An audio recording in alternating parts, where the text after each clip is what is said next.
প্রিয় এসএসসি 25 ব্যাচের শিক্ষার্থীবৃন্দ সবাইকে স্বাগতম জানাচ্ছি। আশা করি সবাই ভালো আছো, সুস্থ আছো। তো আজকে আমি একটি নতুন ভিডিও নিয়ে তোমাদের সামনে হাজির হয়েছি। এর আগে আমি যতগুলো ক্লাস দিয়েছিলাম সবগুলো ছিল তোমাদের জেনারেল ম্যাথের উপর। তো আজকে আমি চিন্তা করলাম যে কিছু তোমাদের পদার্থবিজ্ঞানের কিছু সৃজনশীল সমাধান করে ক্লাস দিলে ভালো হয়। তো তারই চিন্তা করে আমি তোমাদের জন্য আজকে তোমাদের পঞ্চম অধ্যায় থেকে একটা সৃজনশীল নিয়ে এসেছি, অর্থাৎ এই সৃজনশীলটা তোমাদেরকে এই ক্লাসে বুঝিয়ে দেবো এবং এটা সম্বন্ধীয় যে বেসিকগুলো আছে সেগুলো তোমাদেরকে ধারণা দিয়ে দিব। তো চলো দেরি না করে শুরু করি। এখানে এই কোশ্চেনটা বলছে, এই কোশ্চেনটা মূলত হচ্ছে তোমাদের অধ্যায় 5, এখানে চাপ রিলেটেড কথাবার্তা আছে। তো এখান থেকে চাপ সম্বন্ধীয় একটা প্রশ্ন। তো বলা হয়েছে মিনা তার ছোটো ভাইয়ের সাথে একটি পুকুরের পাড়ে বসেছিল। তার ভাইয়ের হাতে 200 গ্রাম ভরের এবং 1250 সেন্টিমিটার আয়তনের একটি বল ছিল। অর্থাৎ তার ভাইয়ের হাতে এমন একটা বল ছিল, সেটার ভর ছিল হচ্ছে 200 গ্রাম এবং এটার আয়তন ছিল হচ্ছে 1250 সেন্টিমিটার কিউব এবং আয়তনের একটি বল ছিল। হঠাৎ বলটি পুকুরের পানিতে পড়ে গেল। তো পুকুর পড়ে গেছে। এখন এরপরে বলছে পুকুরটি পানির গভীরতা যদি 3 মিটার হয়, অর্থাৎ যে পুকুরে পড়ছে ওই পুকুরটার গভীরতা হচ্ছে 3 মিটার, অর্থাৎ এটা হচ্ছে উচ্চতা। এই পুকুরটার পানি থেকে এটার নিচের যে মাটি যেখানে আছে ওইখানে পর্যন্ত যে উচ্চতাটা সেটা হচ্ছে তোমার 3 মিটার।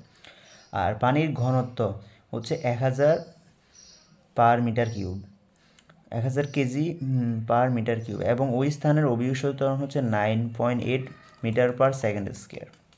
তো চলো আমরা ক নাম্বার কোশ্চেনে কী বলছে সেটা দেখি। বলছে পুকুরটির তলদেশে পানির চাপ নির্ণয় করে। একেবারে ইজি একটা কোশ্চেন দিয়েছে এখানে, যে পুকুরটির তলদেশে পানির চাপ নির্ণয় করার জন্য।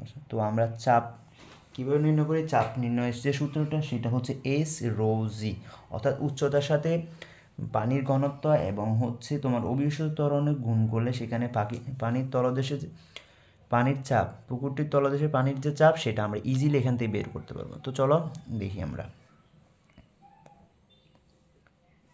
তো আমাদের কাছে এখানে কী কী দেওয়া আছে আগে প্রথম ওইগুলো লিখতে হবে। তো এখানে পুকুরের গভীরতা দেওয়া আছে এইচ, অর্থাৎ এখানে উচ্চতা, পুকুরের গভীরতা। তো আমরা লিখব পুকুরের গভীরতা এসি ইকুয়াল দেওয়া আছে 3 মিটার। তারপর আমাদেরকে দেওয়া আছে পানির ঘনত্ব দেওয়া আছে, এখানে পানির ঘনত্ব দেওয়া আছে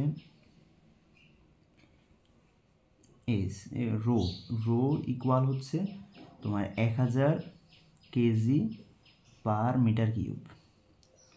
এরপরে তোমার এখানে দেওয়া আছে অভিকর্ষজ ত্বরণ জি এর মান দেওয়া আছে এখানে 9.8। এটা সকল স্থানের জন্য সেম, সব ম্যাথে এটা সেমভাবে বসে। অভিকর্ষজ ত্বরণ জি ইকুয়াল হচ্ছে 9.8 মিটার পার সেকেন্ড স্কোয়ার।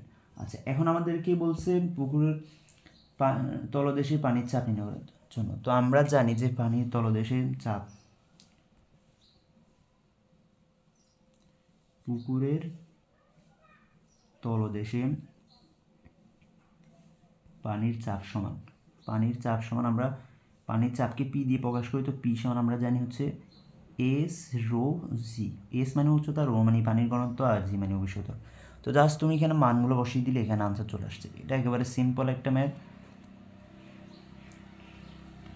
আচ্ছা, এই কোশ্চেনে অনেকভাবে তোমাকে ঘুরিয়ে পেঁচিয়ে দিতে পারতো। এখানে তোমাকে কোশ্চেনে চাইতে পারতো যে পানির চাপ দেওয়া আছে, এখান থেকে তোমাকে পানির ঘনত্ব বের করার জন্য বলতে পারতো বা তোমার উচ্চতা বের করার জন্য বলতো। এইরকমভাবে ঘুরিয়ে পেঁচিয়ে দিতে পারতো। তো এখানে আমরা আনসার পেয়ে যাই হচ্ছে 29,400 প্যাসকেল। তোমরা সবাই জানো যে চাপের একক হচ্ছে প্যাসকেল। তো আশা করি আমরা ঘ নাম্বার কোশ্চেন যেটা আছে ওইটা বুঝেছি। এবার আমরা ঘ বলছে বলটি যদি পানিতে ডুবে যাবে কিনা, বলটি পানিতে ডুববে কিনা ওইটা তোমাকে বের করার জন্য বলছে। আচ্ছা, তো ডুবার যে সত্যটাই আমরা বইতে দেখেছি যে ডুবার 3টা সত্য আছে। যখন বলটির ঘনত্ব, অর্থাৎ বলটির যে ঘনত্ব সেটা যদি পানির ঘনত্বের চেয়ে বেশি হয় তখন সেটা কি হবে, সেটা পানিতে ডুবে যাবে। অর্থাৎ বলটির ঘনত্ব যদি পুকুরের পানির ঘনত্বের চেয়ে বেশি হয় তাহলে সেটার ওজন বেরিয়ে যাবে, এটা পানিতে আর কি ভাসবে না, ওইটা পানিতে ডুবে যাবে। আর যখন হচ্ছে পুকুরের পানির ঘনত্ব আর হচ্ছে যে বস্তুটার পানির ঘনত্ব দুটোটা যদি সেম হয় তখন তারা এটা ডুবন্ত অবস্থা মানে বেশি বেশি থাকবে, অর্ধেক পানির নিচে থাকবে অর্ধেক পানির উপরে থাকবে। আর যখন পানির ঘনত্বের চেয়ে ওই বলটি বা যে কোনো বস্তুটার ঘনত্ব কম থাকবে তখন এটি পানিতে সম্পূর্ণরূপে বেশি থাকবে। এটা হচ্ছে কন্ডিশন। তো আমরা এখন এই বলটার ঘনত্ব বের করবো এখানে। তো ঘ নাম্বার কোশ্চেনে আমরা দেখি। তো ঘনত্ব বের করার জন্য আমাদের এখানে কী দেওয়া, এখানে বল রিলেটেড কিছু তথ্য দেওয়া আছে, যেখানে বলের বর দেওয়া আছে।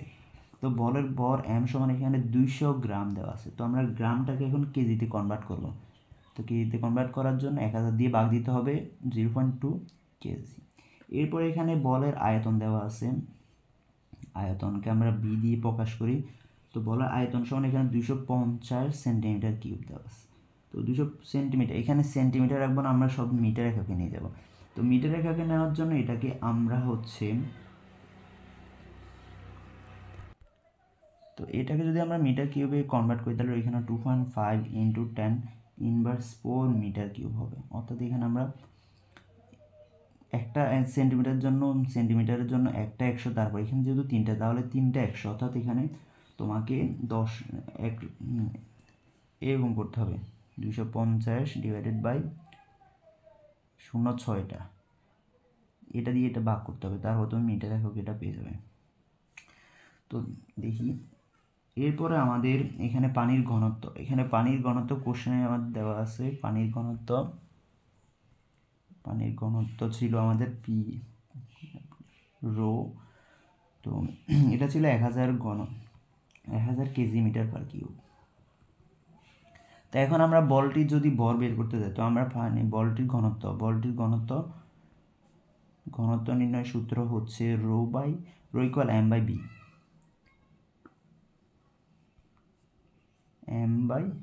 তো আমার m হচ্ছে বলের বর আর b হচ্ছে আয়তন। তো m সমান হচ্ছে 0.2 আর b সমান হচ্ছে 2.5 × 10 ইনভার্স 4। অর্থাৎ এখানে ক্যালকুলেশন করলে আমি 800 কেজি পার মিটার কিউব এটা পেয়ে যাই। তো যেটা কিনা পানির ঘনত্ব হচ্ছে অনেক কম, less than 1000 KG meter cube. তো যেহেতু আমি এখানে লিখে দিতে পারি, যেহেতু বলটির ঘনত্ব পানির ঘনত্বের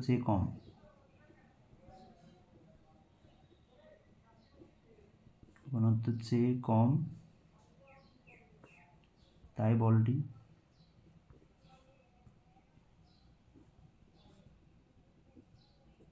পানিতে বেশি থাকবে।